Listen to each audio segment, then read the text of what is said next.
This podcast is powered by Pelotonia. To learn more about our goaltend cancer, visit pelotonia.org or see the link in the show notes. Yeah, I was sitting right here like I am now at my desk. I made the hardest call first. I had to tell my dad that it's no longer cutaneous lymphoma, it's systemic Bcell lymphoma, low grade, slow growing. And there's this long pause, and he said, "Mare, I've been to this movie." I told him, "Look, Dad, it's not going to be the same movie." And he's a very upbeat person, and he kind of collected it himself. And he said, "It's true. It's not going to be the same movie because there are so many more advances now than there were then.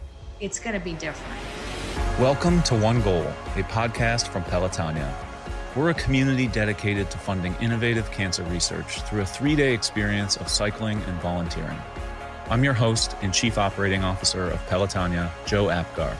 Your journey with us to the finish line begins now. Pelotonia is powered by an amazing community, and it's through research that we will see an end to cancer. We want to thank our major funding partners, the American Electric Power Foundation, Huntington, the L Brands Foundation, and Peggy and Richard Santulli. If you look at Mary Navarro's life, she's had different titles: daughter, bank teller, student, wife, mother, senior executive vice president, and Pelotonia participant. In 2020 alone, Mary has ridden over 500 miles and has raised more than $37,000. Mary's most recent title, though, is patient. While cancer was in her family throughout her life, her own journey began when she noticed a small spot, no bigger than 1/4 of an inch square. Let's hear more in this episode titled, Not the Same Movie. I grew up in Lansing, East Lansing, Michigan, so right outside Michigan State. I'm the oldest of 4 girls. Grew up in a really fantastic family household. My grandparents lived nearby, and my dad was a banker, so I think I always sort of was interested in banking. And then when I was 16, I was asked if I wanted to be a co-op student, working, going to school part of the day and then working in the afternoons at a bank. And I said, well, yeah, I'm really interested in that, but I need to call my dad and see what he says, because it was for a different bank. Oh, got it. And he said, yeah, that's okay. You can do that. So I was a bank teller at age 16 for about 2.5 years during high school and through those summers and everything. And then went to school at the University of Colorado in Boulder, was a business major, studied Spanish, studied in Costa Rica, met my husband actually on vacation in Colombia, not Costa Rica. But anyway, met him there, but he was from Costa Rica. And that was about 43 years ago now. So we've been married 42 years. Wow. And he didn't speak any English when we got married. And when we met, my Spanish was okay, not great, but it got a lot better, as time went on. And I studied business classes down there, and then in Spanish at the University of Costa Rica. And then my Spanish improved a lot, and I ended up working at an orphanage for about 6 months. And, kids teach you lots of things that you don't hear in school. So that was really good. And this was in Costa Rica? In Costa Rica, yeah, I did work at that orphanage. We still support that orphanage today, and that's been probably now about 44 years or so. That's amazing. When you moved to Columbus, or was it early 2000s, late 90s, early 2000s? January 1st of 97. January 1st of 97. What was, a lot of people know Huntington, especially in Central Ohio, and especially part of the Pelotonia community. I've been around Columbus for 12 years now, and to me, Huntington's grown a ton in that time. What was Huntington Bank like, back when you joined? And were they a much smaller bank, like a smaller presence in the community? How would you describe Huntington when you joined? Huntington was kind of quiet. I sensed from Huntington a real passion around customers and customer service. And it sounds sort of easy to say, hard to do, but the people there really wanted to win. And they had to have a lot of colleagues that had been there a long time who really knew their customers well. So I think for me, taking the position that I did, it was clear that we needed to invest in the franchise, build the brand, develop products and services that were differentiated, that people could get excited about, not just the colleagues, but also customers. And so that's really what we set about doing. Primarily in 2009, we started a lot of that, 9, 10, 11, 12, and just continued it the whole time that I was there.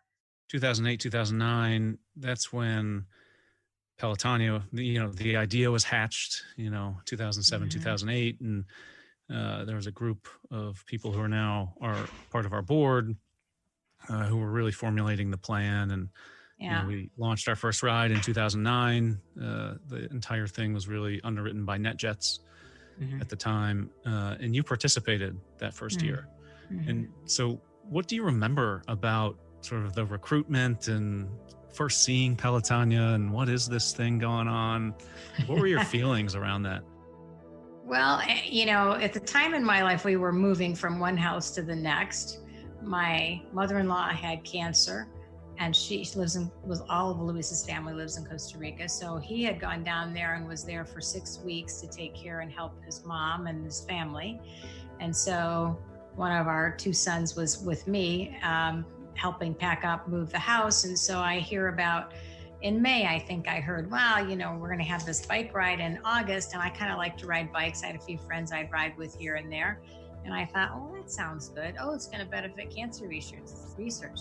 I like that. And, my mom had lymphoma, Bcell lymphoma. And so the idea of it, all of it appealed to me. And I also thought, at least I know I'll get one good ride in this summer. And so I did not ride before Pelotonia at all. You didn't train at all? I did not train. I did not get on the bike. I thought, I could just ride 50 miles. It can't be that difficult. Well, I only made it 35 miles because it was a heck of a lot more difficult than I anticipated. And my bike was a big clunker.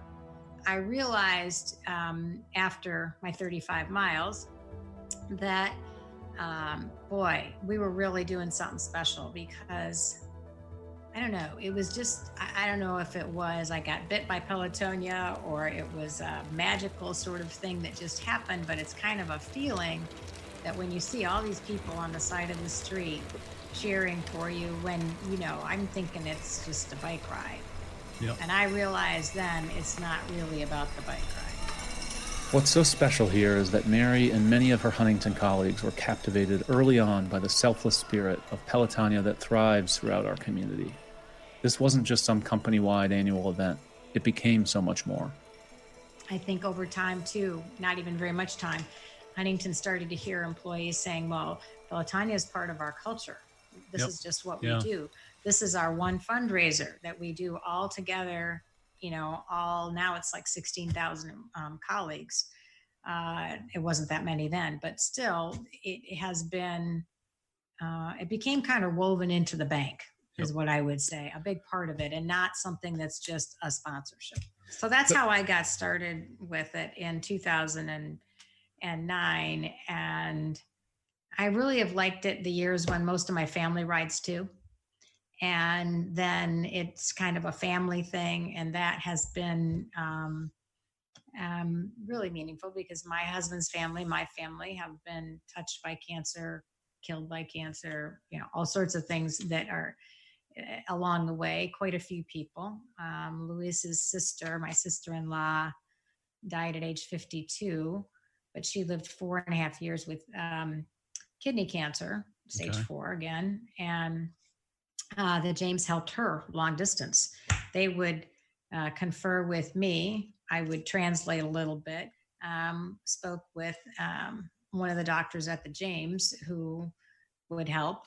And he knew her case and looked at her scans and looked at everything. And sometimes the doctor would say, I'm thinking of doing this. What do you guys think? And I can remember 2 times when the team at the James said, no, do not do that. That she will not make it through that. Don't do that. And he said, okay. But I guess what I That is a favorite memory of mine because I know that she lived at least 2 or so years longer because of the work that the team at the James did to extend a hand to her doctor in Costa Rica. Yeah, And that was really that's meaningful amazing. time. Yeah. So let's talk about sort of current day. And you retired a couple of years ago. You've participated in Pelotonia every year, and some things changed in your personal life where something that was close to you, the cancer community, cancer had touched your family, took another big step in your life. So can you share sort of the timeline and more about that experience? Yeah, that experience really started in January, this January. So 2020 January, I saw a very tiny, like a quarter of my fingernail, little pink spot, kind of right by my shoulder blade, kind of in the whiter part of my skin. Otherwise, I don't think I would have seen it. And it didn't look like anything, so I just kind of ignored it. But then it didn't go away. It wasn't a bite. It didn't ever have a bump or anything. But when I went to see the dermatologist in February, I asked her about it. She said, it's nothing. Don't worry about it. Never seen anything like that look like cancer. So, but she gave me some cortisone cream and said, if it doesn't go away, call me back. So in April, I went back and she asked me if I wanted a biopsy. And I said, no, I don't know. What do you think? You're the boss. Right. And she said, well, if it were me, I don't know. I guess I'd get a biopsy. It's kind of in a strange spot. And I said, okay. So we get a biopsy and it comes back as Bcell lymphoma, April 30th. And I was really shocked. Mom had Bcell lymphoma. I know that lymphoma is not hereditary. I know it's not genetic. What I have learned since then, it is familial. It tends to maybe run in the families more. So my sisters have a higher probability of getting a lymphoma, not necessarily the same kind I have. And that was kind of shocking, but I wasn't really worried because they thought it was just cutaneous B-cell lymphoma, meaning it was just in the skin. Mm-hmm. But then when I got connected through Doug Ullman, actually, with the James right away, and I had a telemed with Dr. Bassam William. Yep. And he said, gee, chances are it's just in your skin. You probably won't need any treatment at all. And you have a 50% chance of never having any more lumps. So I don't know. I wasn't really even worried about it. I mean, I told my kids about it, but it was kind of like, I don't think you have to worry about anything. But then when I got, that was, by now we're in May. Okay. And he said to me, well, when you come back in a week, because I had to wait to get the stitches out from the biopsy, come back, we'll do a lot of blood work. And I mean a lot of blood work. And we're going to do CT scans. I said, okay. So I did all that and everything seemed fine. My blood work showed cancer, but I did have cancer. So I don't think it was surprising to anybody. But then when the CT scans came back, it was pretty clear that I had this lymphoma for quite a while because I had systemic lymphoma, like right from my neck, both sides, by my lungs and heart and abdomen. Yeah, and this was showing up organs. on the scans as tumors. Yeah. And it was the CT scans, and then they did a PET scan, and it showed that it was pretty actively growing, even though it's a slow growing kind of cancer. Follicular is. So I don't know if they've had it.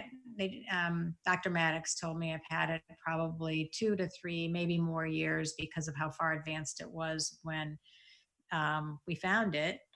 And they started me on treatments 1 week later after the biopsy came back as the same kind of cancer that was found in my shoulder. I'm curious, you when you initially told some of your family, that it was cancer, but you didn't think it was much. And then there was a point at which that changed. You got more results back and that switch flipped into, okay, hey, this is a little more serious than we initially thought. Do you remember when that was or where you were? Yeah, I was sitting right here like I am now at my desk, and I was listening to what they were telling me and taking notes. And I realized that my husband and I go sailing on Wednesday night. It was a Wednesday night, and he'd heard most of the news. And I told him, why don't you go sailing? I'm going to stay here. I need to call my family and tell them and our family. Not everybody, but, our kids, my dad, sisters. So I just decided I better do that. So I made the hardest call first. I had to tell my dad that it's no longer cutaneous lymphoma, the systemic Bcell lymphoma, low grade, slow growing. And there's this long pause, and he said, Mare, I've been to this movie. He took care of my mom for 14 years, and she had quite a few good years and some really tough times as well. She was never in remission. She always had tumors. Her doctor told me it was really just chronic for her. She also had some heart and lung problems I don't have, but I told him, look, Dad, it's not going to be the same movie. And he's a very upbeat person, and he kind of collected it himself. And he said, it's true. It's not going to be the same movie because there are so many more advances now than there were then. She's been gone for almost 9 years. And he said, it's going to be different. And I said, yeah, it is going to be different. And I'm not going to die in 14 years for starters, because she got it really at the same age as me, and she lived 14 years. And I said, and beyond that, think of what the kind of treatments that she had and now the kinds of things that are available. And he said, yeah, I totally think that's right. Mary was named one of the most powerful women in banking 8 times, ranked twice as number 8. In 2017, the year she retired, American Banker also gave her the Lifetime Achievement Award. You don't receive that recognition unless you're known for making good decisions under pressure. With the stress of a cancer diagnosis right in front of her, this powerful woman went to work. I have a bias for action. So the fact that I now have a cancer that a lot of people have had, they have gone into remission. Some of them have progressed to a more aggressive type of cancer. Some of them make it, some of them don't. But I really like the fact that the team at the James, Dr. William and his team, did not wait to come up with my plan. And then I ended up working with Dr. Maddox because she specializes more in the follicular lymphoma, and she concurred with the treatment because it's very standard for my type of case. So it's been really great, first of all, being at the James, because I do not worry for a minute that I'm getting the right care. Yep. They're very proactive, on the spot, empathetic, very encouraged about it, honestly. I mean, their anticipation or expectation is that I'm in remission in January, and that's my expectation. And Yep. I asked her, well, how long do you think I have in remission? Because I do know that it comes back. And she said, well, the mean is 6 years. I said, well, then I'm going to aim for at least 10. Yep. And she said, good. I like that. It's a good idea. I don't have a reason why not, because honestly, I am really overall healthy, but this has been brewing a long time. So I was a little worried that because I've had it a while and I didn't know, did that hurt my chances of getting in remission? And she said, no, if we're killing it, we're killing it. And so, and I may be on another 24 months of maintenance of an antibody and have infusions for that monthly, but I don't know that yet. So it's kind of like, I'll go back to biking for a second, because one of the nurses at the James told me, I was asking her about remission and things, and she said, aren't you a biker? And I said, yeah, a little bit, and she said, well, when you're going up a hill, you never look to the top of the hill, do you? I said, no, I look at the next mailbox or the next trash can or something like that. No, I do not look at the top of the hill. And she said, that's what I'm asking you to do.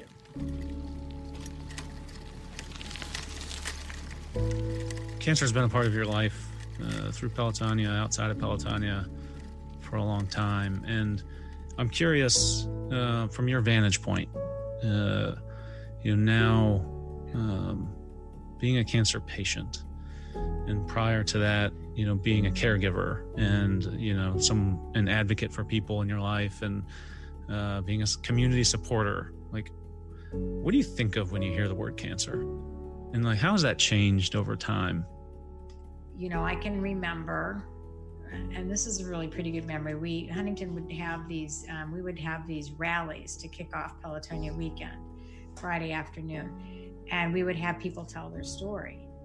And I remember somebody that I met the first week I moved to Ohio in Youngstown, who had called me because I was the liaison, kind of. And he said, Mary, you wouldn't believe it. I've got, melanoma, and they're telling me I only have 6 months to live. And it was really serious. And he was mid 50s, low 50s, actually. And Greg is his name. And so I said, okay, well, let's see what we can do to get you in here for a second opinion. Well, the second opinion was way different than the first. He then ended up over time. I mean, he had his bone marrow replaced. He had a lot of things done. I mean, but his outcome prognosis was, 10 years is what we think you have. Wow. And right now it is more than 10 years. And he moved to Tucson, and he's still there. And, he's doing pretty well. He quit working and, just focused on trying to be healthy and get better. But, that's a real success story. And it started, I want to say that story started in 2011 or 12. There's a lot of stories like that. So I think sometimes when people first hear cancer, they're not always hearing it from people who are as experienced as the people at cancer research hospitals like the James. Yep. And so then it's hard for them to be real positive because the news is so bad. Yeah, when you start out with the negative news, it's hard to turn that. Yeah, right. And now I feel like the news is, there are definitely cases that are negative. In fact, one of my two biking buddies, her husband, 2 days before Pelotonia 2 years ago, was diagnosed with a glioblastoma and had immediate surgery that same day, that Thursday night. And he's still alive right now, and doing pretty decent. I don't want to say great, but he's doing pretty decent. But that news was going to be hard to make great because there isn't a cure for that. And the outcomes and the stats on it are not really great. But if you ever talk to them, Judy or her husband, he knows he's sick. He knows he might die from this, but he's never complained about anything and is happy and is very positive. And that's kind of how his disposition's always been positive, and so is hers. So, I do think it's part of your chemistry, positivity, but I also think it's sometimes what they're dealt with. And I certainly was happy. The news that came to me first was, okay, you've got this little problem. It's probably not going to be a big deal, versus they eased me into the big problem, not on purpose, but that worked out just fine for me because you got phased into the bad news. I got phased into the bad news. I had time to reflect on my mom's cancer and how could this be similar? Was it similar? Wasn't it similar? I had a chance to talk to her doctor, and it just, for me, it was a disappointment on that day, but I have confidence I'm going to get cured. I look at this as a totally different kind of challenge than my career and work life. But, my Huntington family and banking family in general have been very supportive and helpful during this because, they send cards and texts and just, in lots of different ways show me that they're thinking about me. And, all those little things add up. They really do. And they do help. Just like all the notes, cards, and well wishes from Mary's coworkers, family, and friends locally and around the country mean the world, so does every mile pedaled, dollar raised, and hour spent raising funds for cancer research. In Mary's case, the work we're doing today is creating a longer tomorrow for so many people. There's a drug that's at the FDA for approval right now called the CAR T-cell. That was the trial that was at the James and other places. And a friend of mine here has been cured with that. He was one of the 10 patients on the trial, and he's a big success story in that. And so that's there for approval for my type of cancer as a potential cure, because right now for follicular, there is no cure, but you can live with it and manage it with the various types of treatments that the James and others have come up with. So I feel like I can live with it. And if things are approved for a cure, I'm hopeful maybe I could get a cure. I don't know. But I don't feel like this is not going to kill me or anything. It is going to run a big portion of my life for a while, Yep. and maybe for a long while, or maybe forever, but it's pretty manageable. And I guess I feel like it's a little bit of a circle here, because I started with Pelotonia sort of thinking about a good bike ride for a good cause, didn't understand it very well, then realized pretty quickly it's not about the bike, it's about curing cancer for our kids and their kids or our grandkids, generations, so that they aren't dealing with it like we are. And I'm more committed to that than ever. I volunteered at the James, actually in the chemo and lymphoma infusion group, where I now go as a patient. And so I've seen a lot of different angles to this, but I really believe that the research has made a difference. My friend Steve is a good example of that, because he's now cured and that drug is up for approval, and it could end up curing me. While her mother's story ended, Mary's continues today because of the important, innovative research being done to find an end to cancer. It also underscores the need to pay attention to your own physical warning signs, no matter how small. We want to thank Mary for her openness and honesty in sharing her story, as well as express our gratitude to the entire Huntington team for their dedication to our one goal. A special thanks to our major funding partners for making this possible: the American Electric Power Foundation, Huntington, the L Brands Foundation, and Peggy and Richard Santulli. This is what's coming up on One Goal. The reason I ride Pelotonia is because they gave my dad 4 years with stage 4 colon cancer, which is unheard of. I still question the reason, why me? But then later on, I found out why. You've been listening to One Goal, a podcast from Pelotonia. Season 2 will be hosted by me, cancer survivor and chief operating officer of Pelotonia, Joe Apgar, with interview and production scheduling by our marketing and communications team duo, Emily Smith and Gabby Blauer.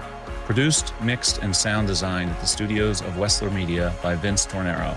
Additional mastering by Joey Gerwin at Orange Judio.